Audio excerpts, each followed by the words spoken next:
and do it that way too. Okay? All right, so here's our picture we're going to use.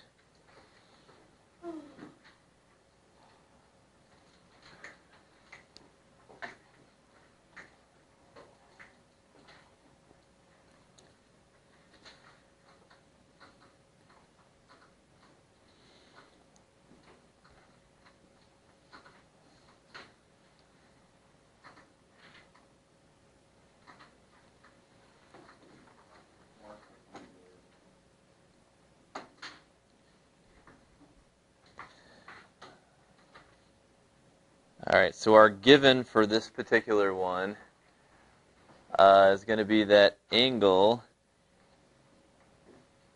DCE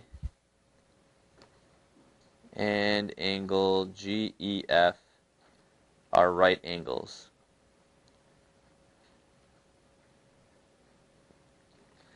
And we want to prove that angle ACB is congruent to angle GEF.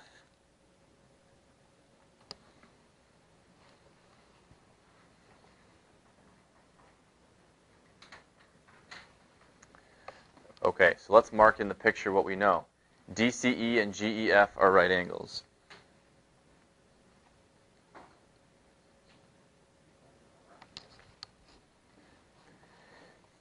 So look back at that list of theorems that we just wrote down and start thinking about where we might be able to begin this one. I'm going to start the two columns here down below.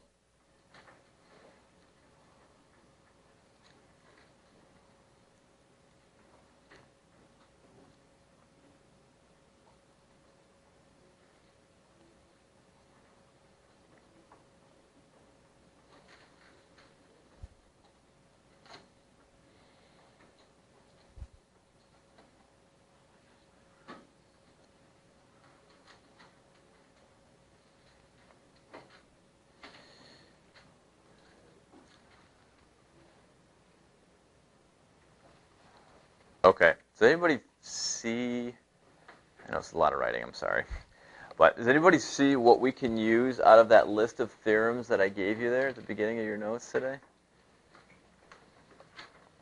Yeah, no? Right. So that first one says that if we have two right angles, I know that they're congruent. Okay? So what could I write as my step number 2? What's the next statement that I could use? Savannah?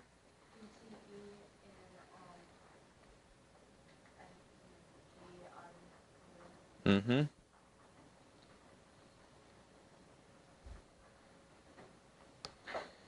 And my justification for that would simply be that theorem, right? Which is theorem 2.3.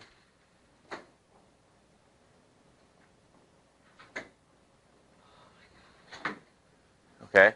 I don't have to go through all those little steps that would have gotten me there in the past. I can just say theorem 2.3. Good. Yay. For that part, yep. I haven't proven what I'm trying to prove just yet, though. Okay? I'm close, actually. All right? I've got DCE congruent to GEF, and I'm trying to get ACB congruent to GEF. So look on the picture. CB. Okay? So, what can I do with that? How could I take ACB and somehow start to kind of link it up with what we've got going so far? So I know that angle ACB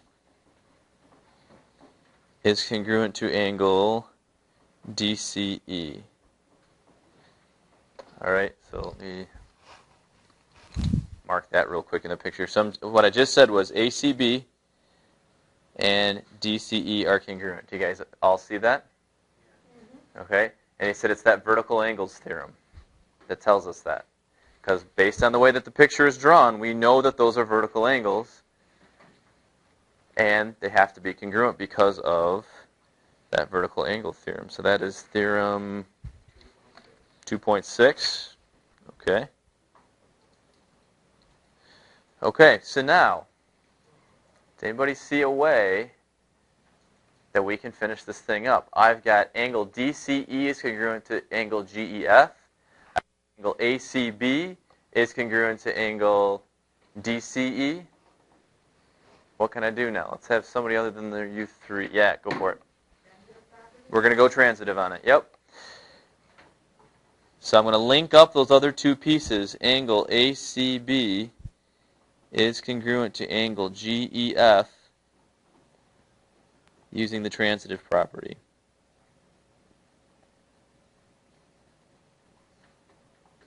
Okay, and I'm done. That's it.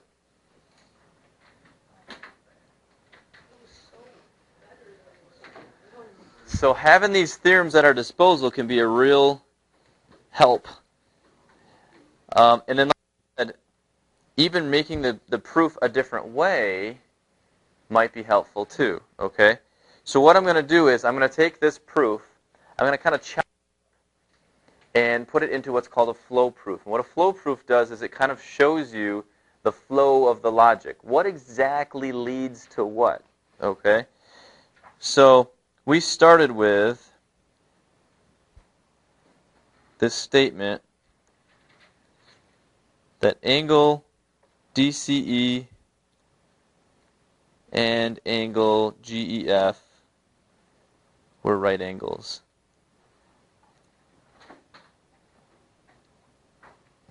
Okay? And so then that statement led me to the next one, right? Because I knew this was true, then I was free to say that DCE is congruent to GEF, right? So the little arrow shows you, okay, this brought me to this. So angle DCE congruent to angle GEF.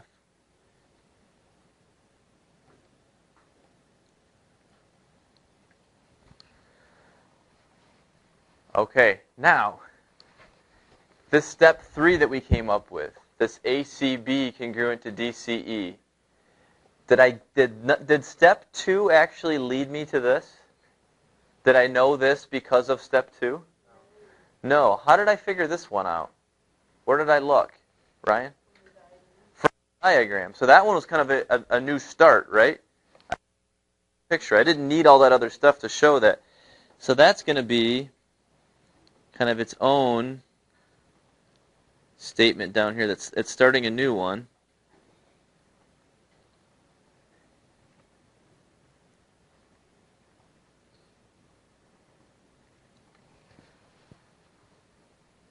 Okay, so nothing led me there. But to get step number 4, both of these two things together, so these both worked together to get me to my final conclusion, which was angle ACB is congruent to angle GEF.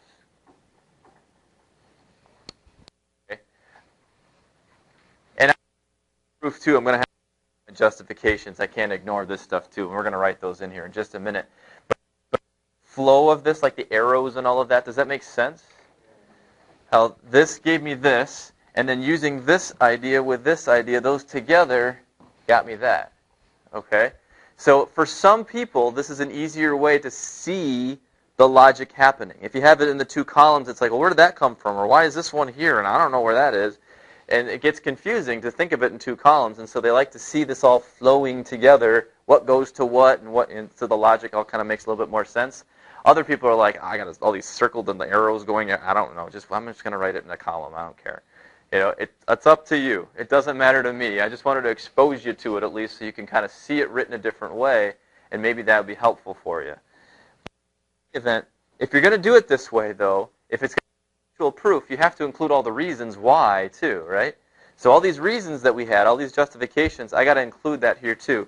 And we simply just write them right underneath the little bubbles, okay? So this one was a given. This one right here was theorem 2.3. This one was theorem 2.6. And this one was the transitive property.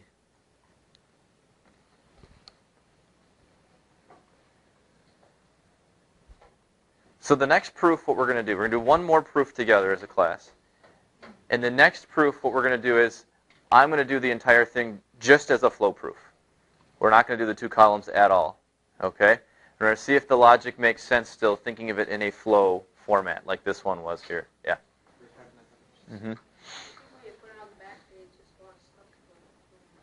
Yeah, it is. All right, so here's what we're going to do. I'll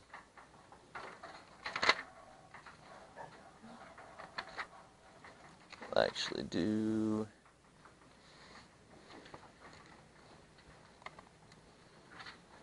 Okay. I'm going to start on the next page, I think, just to give myself some room, just in